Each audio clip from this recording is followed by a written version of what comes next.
It's like the nightmare of suffocating or drowning or falling or flying. But also the idea that someone could violate your subconscious, and if you sleep, you're dead.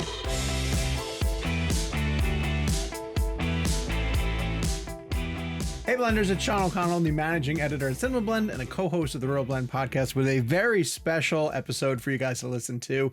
Perfect for the Halloween season. It is Robert Englund and Heather Langenkamp talking about the original A Nightmare on Elm Street. If you had told teenage me that this is ever going to happen, I would not have believed you, obviously. Nightmare on Elm Street by director Wes Craven, seminal horror film. For me and countless others who I'm sure are getting a chance to listen to this, coming up on the 40th anniversary of Nightmare on Elm Street. And because of that, our friends at Warner Brothers and New Line Cinema were doing a press day, and they offered us Freddy and Nancy combined. And how do you not take that? But what's incredible about this interview, to me at least, is that I heard stories from each of them that I'd never heard before. And sometimes it took a little detouring into the rest of the franchise, which is great. But I always kind of wanted to hear from Heather Langenkamp, who had originated Nancy in the first movie, like why she didn't come back for the second one. How come that movie went in a different direction? Bringing her then back for Dream Warriors in part 3. So they have some great stories to tell, not just about the original film, but about the immediate sequels that followed after it. It's also fun, I think, because if you were listening to the show and you heard most recently where we got to do that horror icons sort of bracket competition, and through all of our candid, sort of honest answers, Robert Englund's Freddy Krueger came at the top of that list. And so to be able to have him on the show to talk about his creation is truly, truly incredible. Great stories from these two. Just seeing them together gives me goosebumps, honestly, like just chills seeing these two legends of this iconic property together. So without further ado, on behalf of the Halloween season and ReelBlend having some fun for October, this is Robert Englund and Heather Langenkamp talking about A Nightmare on Elm Street on behalf of the film's 40th anniversary. I spoke with a few years ago Kane Hodder, who obviously played Jason in several Friday movies, and he told me that he used to keep a distance from a lot of the kids on set so that their scenes would be more intimidating. But I always think back, there's that great photo of you guys on set together. Robert, I think you even had like headphones on and you're all sort of hanging out together. I'm sort of curious. That's Johnny Depp's Walkman. Is that Johnny Depp's Walkman? But can you seriously imagine this guy like not wanting to be the center of the party? I mean, whenever there was more than 3 people gathered, Robert was usually at the center, because we were so young. We had never had the chance to, live the life that Robert had with so much experience and so many great stars and great directors, that we really used it as, informal acting school / film school. It's also a trust thing. Yes. If I know you guys, then I can say something like, Heather, the light's not in your eye, on the set. Or I can say, Heather, it'll help me if you move over this way a little bit. Yeah. And we just cut to the chase. We don't have to pretend to do an acting exercise to get to the truth of that moment. I can say, Heather, it would really help me if you'd lean on your left leg here, because I've got to follow through on this grab. Yeah. And we could, and I would do the same thing with the other kids too. So you can just get to that point of intimacy with each other and trust. I think the movie really shows it too, because our scenes are very intimate. I mean, we're really close to each other all the time. And Robert, like I said, he just had so many great pieces of advice. I remember teaching Johnny Depp one thing, and it was to always tell the sound man if you were going to scream loudly, because their earphones, they have to be able to turn down the volume. And I got a nice tongue lashing one time from a sound man because I had screamed, Scream Queen. But I hadn't told him that I was going to be using full volume. And so I told Johnny Depp, like, make sure you tell the sound man that you're going to scream loudly. And but Robert was always offering us like lots of tips about, how to use your body on the set that I do think really shows. I think the movie is it's well acted because Robert was there to help us. Well, I had great advice years before, and arguably one of the greatest actors in the history of film, Henry Fonda, had told me, he said, sometimes it's better to be at 70% and have the light in your eye than to be at 100% and to be off your mark in the dark. And he also said, and he also told me there was a time and a place to use the stuff that makes the tears, because he said, if you are organically crying, he said, which is what is truthful and what you want to do, he goes, but they do more than one take. He said, by the third take, your eyes will be pink and swollen. The audience is going to know you're going to cry. And that's why Hollywood makeup men have always had that little thing they blow in your eye to make you tear, because that doesn't make your eyes swell up and get red from actual crying. Then you're not foreshadowing that you're going to cry. Oh, you're going to get some crying here. Look at my puffy eye. You're going to get some crying here later in the scene. That's why sometimes it has to be artificial, because you'll tip what's coming if not. That's a great point. Guys, I'm glad you're referencing all these lessons and tips that you were giving each other on the set, because I think that this film, it gets studied by up and coming filmmakers, aspiring filmmakers, especially those who want to get into the horror genre. They'll go back to the roots of a movie like this to kind of see how Wes Craven did it. But of course, they'll never get to intimately know the man the way that you two both did. What is something that you would share, Heather? What is something you'd share about Wes specifically that would maybe help an aspiring filmmaker better understand the kind of storyteller he was? Well, he was a very, intelligent man, so he didn't have any fears about, like, giving you a lot of, good ideas about how to approach the role and what he's thinking about when he was writing it. But what I found that most valuable that Wes Craven did is, because I was, 18 years old, incredibly, all 18-year-old women at that time, of your life, you feel insecure, you don't know if you're doing a good job, you don't have a chance to really judge against anything else you've ever seen before. And Wes had no problem pulling you aside and telling me that he thought I was doing a good job. And what that did for me is that I went forward feeling like, okay, I don't have to think about what I just did. I can now go to the next scene and prepare. And I know that I've pleased the director, and I know that I'm not wondering like, oh, did he like it? Did he not like it? Which is a kind of thought you do not want to have in your head when you're trying to act at all, to be worried about whether you're, making the grade and you're, basically doing your job well. And I feel like a lot of people don't have that relationship with their actors, or they don't feel like giving them compliments helps anything. But for me and Wes, I really not only treasured it, but I just felt like such a warmth and appreciation from him that I think shows in the movie. Yeah, he was a double threat. He was a writer first and then a director, which means he can solve a lot more on his feet in the moment. And that was wonderful, that you could surrender a little more to Wes, because you knew he could fix it if a line wasn't fitting in your mouth or something was seemed strange in the scene. He was very open to that. He ran a very open set. It was a very democratic set. He had a kind of a wonderful.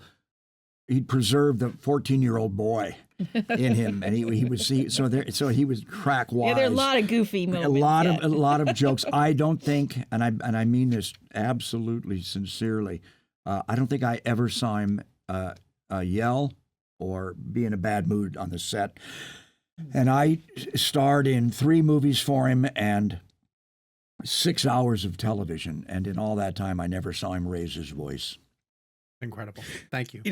Going back to what you were saying about the tiers and the 70% is kind of be more effective, that idea of less is more. And correct me if I'm wrong, I think you're only in A Nightmare on Elm Street for about less than 10 minutes. Freddy's actually on screen, I think, for less than 10 minutes or so, which I think is wild to me.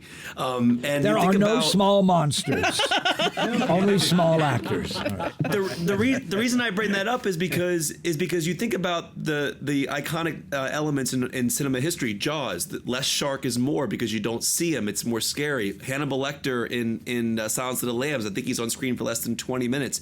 You feel the presence of these characters even when they're not on the screen. And that's a testament to what you do on the screen that leaves that presence when you're not there in those moments. So for each of you, can you talk about that idea of less is more in terms of Freddy's presence and why we feel his presence even when he's not there, and for both of your perspectives? A lot of that's structural, let's be honest. I mean, it's structured that way, and so is Silence of the Lambs. It's structured that way, and Jaws as well. And that's, that's a part and parcel of cinema shaping, you know, of screenplays and storytelling and narrative. So that's something that audiences hook on. You know, they will hook on that and on anything. And it was just exploited very successfully, I think, by Wes in the original. What had happened was audiences became so engaged with this evil character that they wanted more of him. They wanted more of his sense of humor and more of his personality, because even in the original, there's a sense of humor and personality with Freddy. And that's the difference between Michael Myers and Jason and so many others. There is no personality there. Freddy is sort of kind of likes his work. You know? He kind of likes this work of revenge. Yeah. But I do also think that Wes, he was really concerned that the audience related to the main teenagers, that it was their, people's sympathy for their plight and their, difficulty sleeping, and creating that reality is actually really tough because, none of us have ever experienced that. So, all the storytelling that it took to create that heightened tension in Nancy's life, Glenn's life, Rod, Tina, like that, by the time that gets amped up enough so that you actually are afraid of Freddy, it takes a lot of storytelling. But it's primal. And lack it's primal. Of sleep. Yes. Lack of sleep. You can't sleep. Don't sleep. Never sleep again. Because if you do, all hell's going to break Plus, loose. the grown-ups don't believe you. But everybody can identify with it. Yeah. So the give there, the happy get there, is that the audience cathartically can identify with that, because it's a primal thing. Sleep. It's like the nightmare of suffocating or drowning or falling or flying. Also, the idea that someone could violate your subconscious, and if you sleep, you're dead. Genius. Robert, as a quick follow up to that, because you talk about how Freddy likes his work, and you don't get that in the Michael Myers, you don't get that in Jason. I am seeing that a bit now in this new franchise Terrifier with Art the Clown, and that character seems to like his work, and he's kind of goofy in a way, kind of like Freddy in some sense. Have you seen those films, and what do you think that Art the Clown has kind of built his way into that horror legacy now? I've seen the first one, and the films are incredibly popular. I've seen the first one. I like it. I like where it's going, but it's I don't equate them, because I think Freddy's is a different revenge. The two wrongs don't make a right. Freddy is a child killer. There is nothing more horrific on earth, and for whatever reasons that he was, you blame his daddy or his mommy, it doesn't matter. It's a horrible thing to be, but he was also burned alive.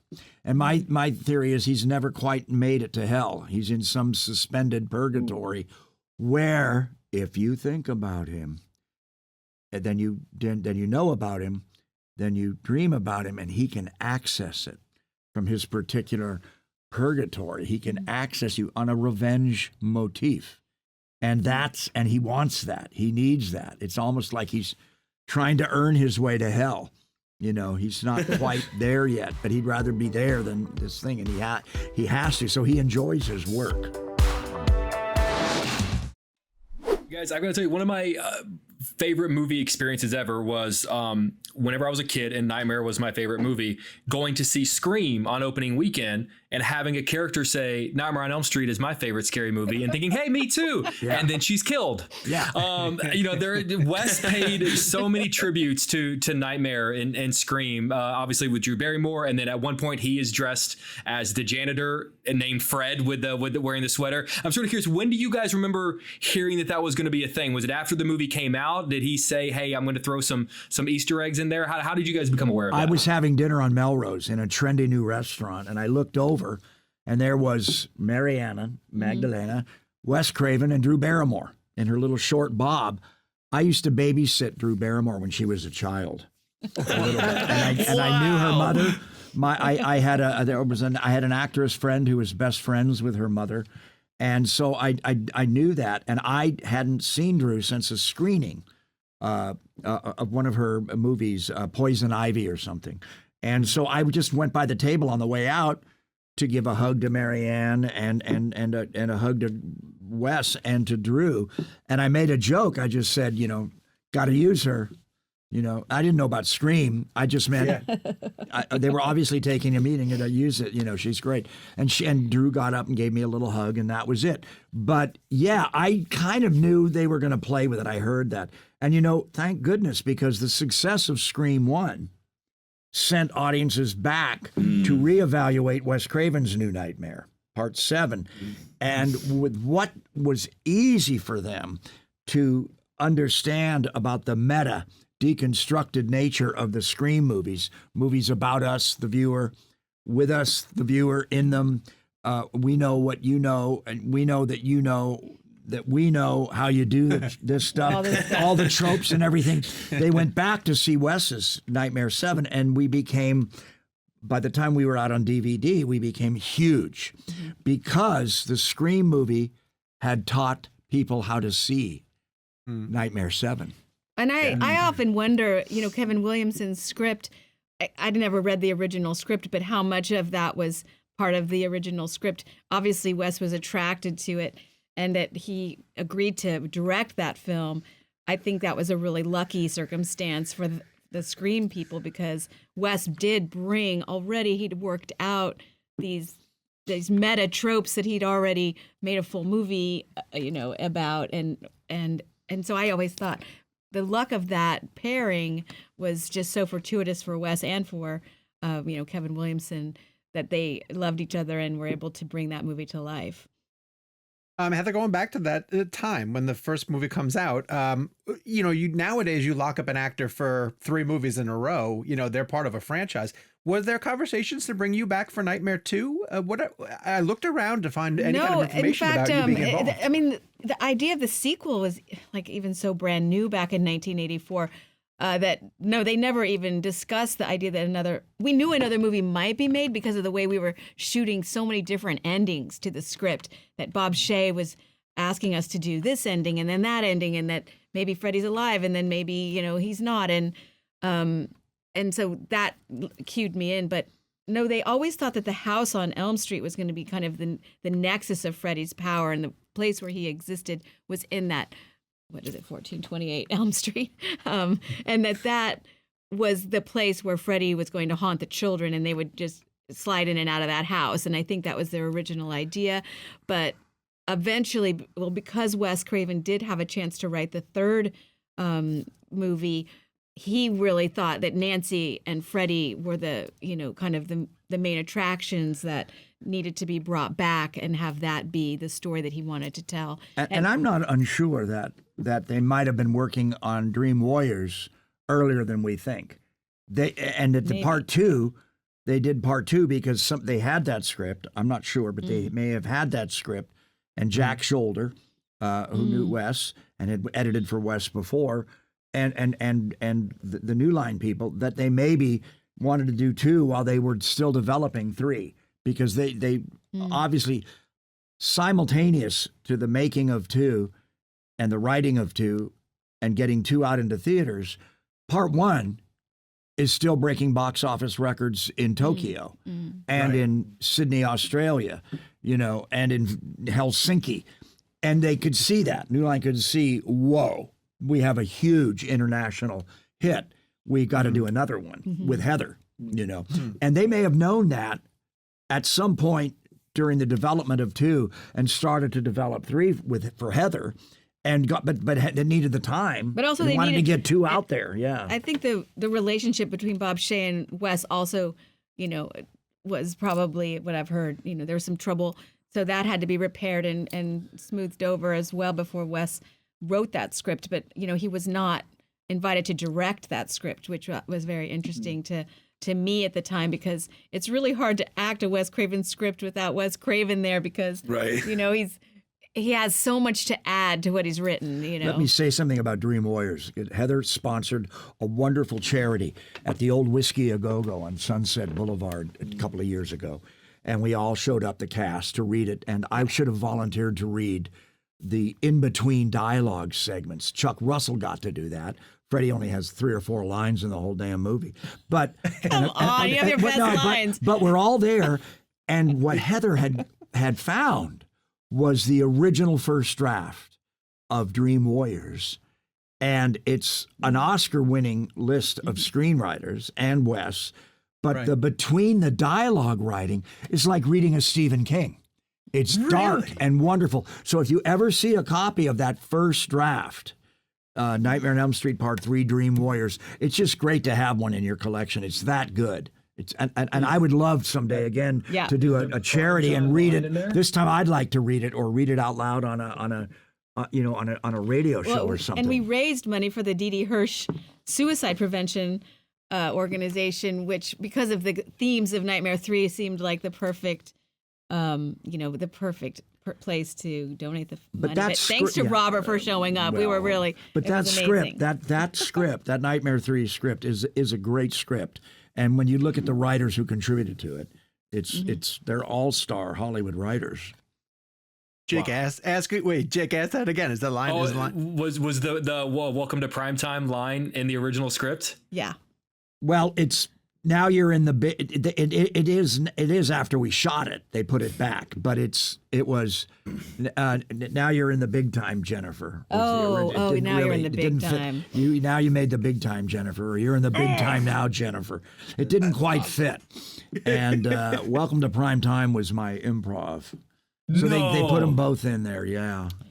Wow. But what about actually on the set, Robert did often improvise 3 or 4 different taglines, like especially with Taryn when she gets killed with the hypodermic needles. I remember you tried several different lines on that one. Well, oh my God, those also gaping holes in her arm are one of the most terrifying the sucking holes. Images. We also ended sequences very dark and sometimes with a one-liner, a Freddy wisecrack.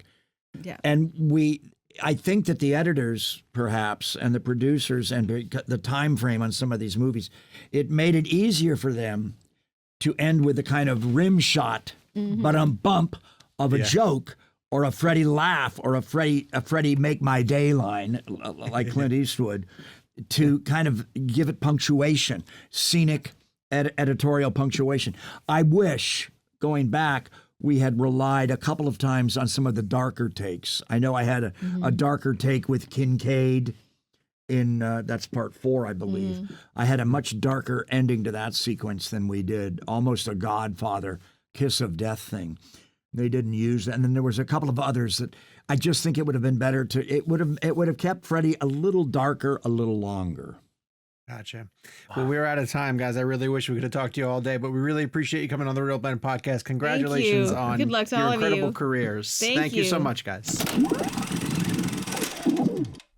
Thank you so much to our good friends at Warner Brothers. Make sure you guys check out the different copies of A Nightmare on Elm Street now that it's celebrating its 40th anniversary.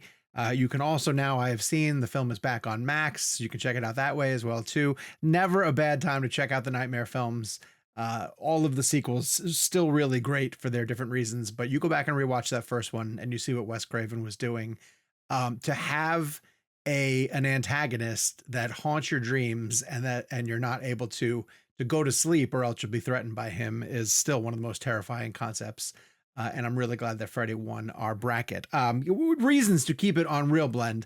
In addition to fun episodes like this one and previous interviews that we've had, we do have a really great one coming up on Friday. We have John Crowley and star Andrew Garfield coming on the show to talk about their upcoming film, We Live in Time, which is available in a few markets. I think it's rolling out larger on Friday. You're going to be able to see it in more theaters. Really, really great film between Andrew Garfield and Florence Pugh, who have already been generating headlines for the amount of chemistry that the two of them have. Great to get to have Andrew on the show. Obviously, you guys know personally how much I adore Andrew and what he means to me as my favorite Spider-Man. So it was great to be able to talk to him about that film franchise. It's an episode you're going to want to listen to here on ReelBlend. So if you're watching on the YouTube channel, hit subscribe, turn on your notifications. You'll be alerted the moment that a new episode drops. And in the meantime, thanks so much for checking out ReelBlend. We'll talk to you guys soon with a brand new episode.